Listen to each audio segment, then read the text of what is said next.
Waalaikumsalam warahmatullahi wabarakatuh. Selamat siang Bapak. Ya, selamat siang juga. Bagaimana kabar Bapak hari ini? Alhamdulillah baik-baik saja. Pertama-tama saya ucapkan terima kasih karena hari ini Bapak Muhammad Syahid memiliki waktu sehingga kita bisa bertemu dan saya ingin belajar banyak kepada Bapak Muhammad Syahid. Nah, Bapak Syahid, terkait tentang tugas saya selaku calon guru penggerak angkatan 7, sekarang saya belajar modul 3.1 yaitu terkait tentang pengambilan keputusan berbasis nilai-nilai kebajikan, terutama sebagai pemimpin. Jadi yang akan saya tanyakan pada kesempatan hari ini, yang pertama, khususnya Bapak Muhammad Syahid ini yang sudah menjadi kepala sekolah di SDN Sanadaja 2 dalam kurun waktu yang lama ya Pak? Iya. Tentunya Bapak memiliki pengalaman yang real dan luar biasa. Saya ingin tahu Pak, kira-kira selama Bapak Muhammad Syahid memimpin, bagaimana cara Bapak dalam mengidentifikasi kasus-kasus yang terjadi di sekolah, seperti kasus dilema etika atau budukan moral. Dilema etika ini misalnya permasalahan yang benar melawan benar. Artinya kita dilema apakah kita akan mengambil keputusan yang satu atau keputusan yang lainnya, sedangkan semua keputusan itu sama-sama benar Bapak. Bagaimana menurut tanggapan Bapak?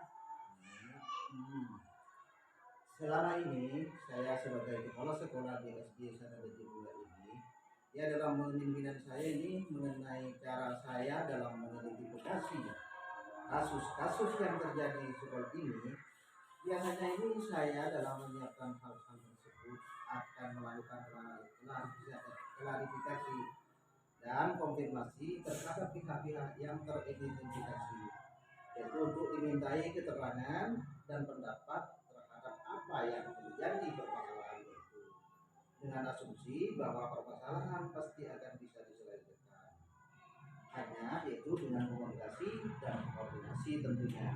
Kemudian akan diputuskan dengan mempertimbangkan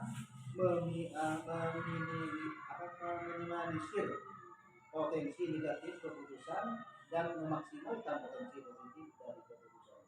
Oh, bagus sekali ya Bapak. Terus bagaimana cara Bapak dalam menjalankan pengambilan keputusan di sekolah, terutama pada kasus-kasus yang mengandung dua kepentingan yang sama-sama benar atau sama-sama mengandung nilai kebajikan?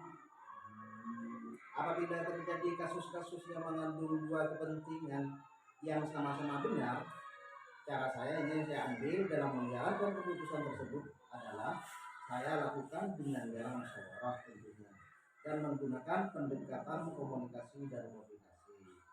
Karena bagaimanapun pemimpin itu hanya menentukan dan mengambil keputusan, akan tetapi referensi dan indikator serta pertimbangan-pertimbangan dalam pengambilan keputusan ada pada unsur di dalam organisasi, yaitu stakeholder internal jika berkenan dengan hal-hal terinternal, sehingga yang saya lakukan ini saya tidak merugikan pihak sekolah dan juga pihak yang bermasalah.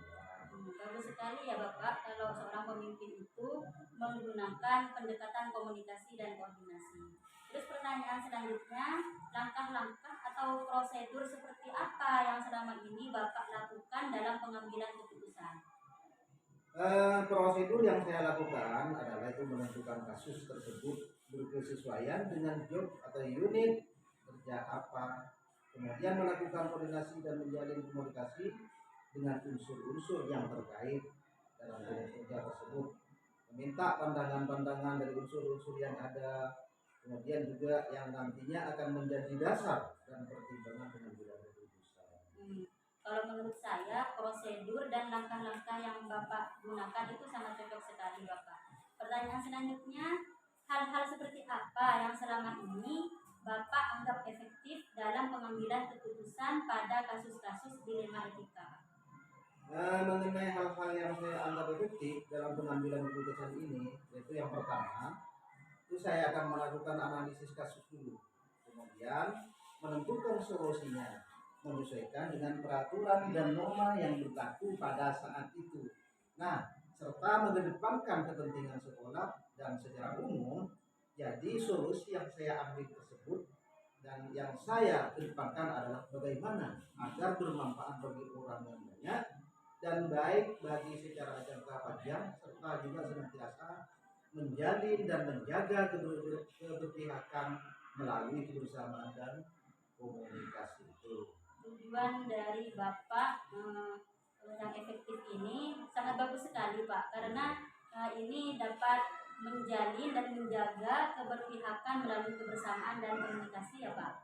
Terus pertanyaan selanjutnya, hal-hal apa saja yang selama ini merupakan tantangan dalam pengambilan keputusan pada kasus-kasus dilema etika Pak? Hal-hal yang selama ini merupakan tantangan dalam pengambilan keputusan pada kasus-kasus dilema etika yang saya hadapi adalah bagaimana keputusan yang diambil bisa memuaskan semua pihak tanpa ada pihak yang merasa dirugikan ataupun ada pihak yang merasa sakit hati. Jadi dari keputusan saya tersebut bisa dirasakan sama-sama enak baik antara pihak satu dengan yang lainnya, dan dari keputusan saya ini tadi dapat menjadi hubungan yang semakin baik dan harmonis tentunya. Keputusan Bapak sangat mulia sekali ya. Pertanyaan selanjutnya, apakah Bapak memiliki sebuah tata kelola atau jadwal tertentu dalam sebuah penyelesaian kasus dilema etika? Apakah Bapak langsung menyelesaikan di tempat atau memiliki sebuah jadwal untuk menyelesaikannya? Bentuk atau prosedur seperti apa yang Bapak jalankan? Nah, untuk jadwal tertentu memang tidak ada. Akan tetapi substansi dan urgensi sangat diperhatikan dalam penyelesaian masalah ini. Karena penyelesaian permasalahan semakin cepat maka akan semakin baik dalam rangka menjaga harmonisasi dalam lingkungan kerja saya tentunya. Bagus sekali Bapak. Kalau masalah itu ditunda-tunda maka tidak akan cepat selesai Bapak ya. Pertanyaan selanjutnya, adakah seseorang atau faktor-faktor yang selama ini mempermudah atau membantu Bapak dalam pengambilan keputusan dalam kasus-kasus dilema etika? Seseorang atau faktor-faktor yang mempermudah dalam pengambilan keputusan sesungguhnya itu tidak ada yang khusus dengan. Akan tetapi pelibatan unsur-unsur internal sekolah sering dilakukan untuk memperkaya referensi dan informasi. Ya, dari semua hal yang telah disampaikan, pembelajaran apa yang Bapak petik dari pengalaman Bapak dalam mengambil keputusan dilema etika? Yang pertama itu memahami konteks permasalahannya. Kemudian yang kedua, koordinasi dan komunikasi sangat penting adanya karena selain untuk menjaga harmonisasi lingkungan kerja, juga untuk memperbanyak referensi.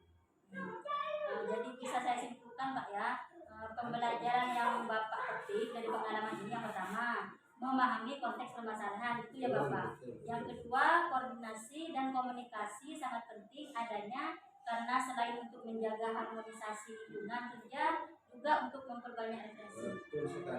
Luar biasa sekali ya Bapak Muhammad Syahid. Saya bisa belajar banyak melalui wawancara ini. Jadi meskipun saya belum menjadi pemimpin dalam ruang lingkup yang besar seperti sekolah, tapi saya bisa merasakan bagaimana dilema-dilema yang mungkin akan terjadi nantinya.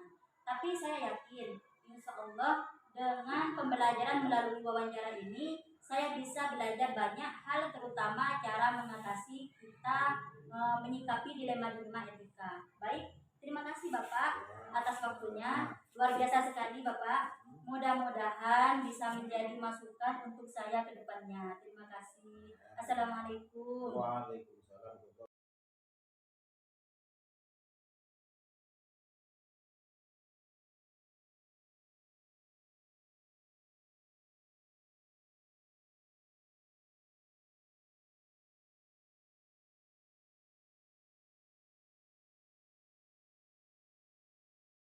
Assalamualaikum Ibu.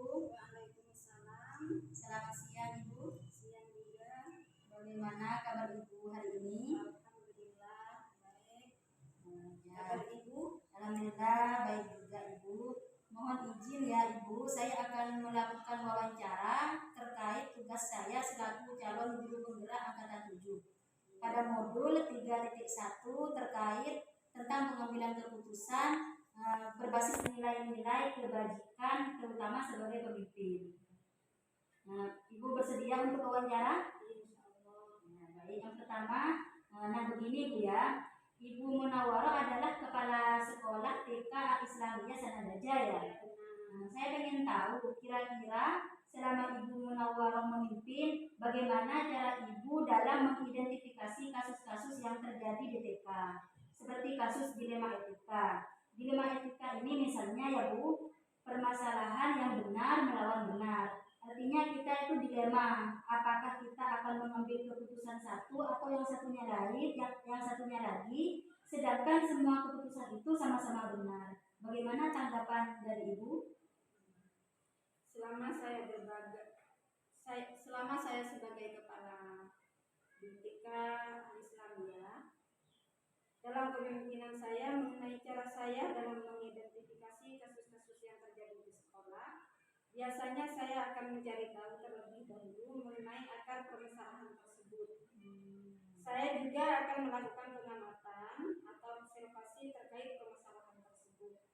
Apakah kasus itu termasuk pelanggaran hukum atau tidak? Bagus sekali ya Bu ya. Jadi yang pertama itu cara Ibu dalam mengidentifikasi kasus-kasus terjadi di sekolah, sampai itu mencari tahu terlebih dahulu ya. Bagus sekali. Pertanyaan yang kedua, bagaimana cara Ibu dalam menjalankan pengambilan keputusan di TK, terutama pada kasus-kasus yang mengandung dua kepentingan yang sama atau sama-sama mengandung nilai kebajikan? Apabila terjadi kasus-kasus yang mengandung dua kepentingan yang sama-sama benar, cara yang saya ambil dalam menjalankan keputusan tersebut adalah saya akan mempertimbangkan kedua hal yang sama-sama benar tersebut, membenturkan faktor apa atau pihak mana.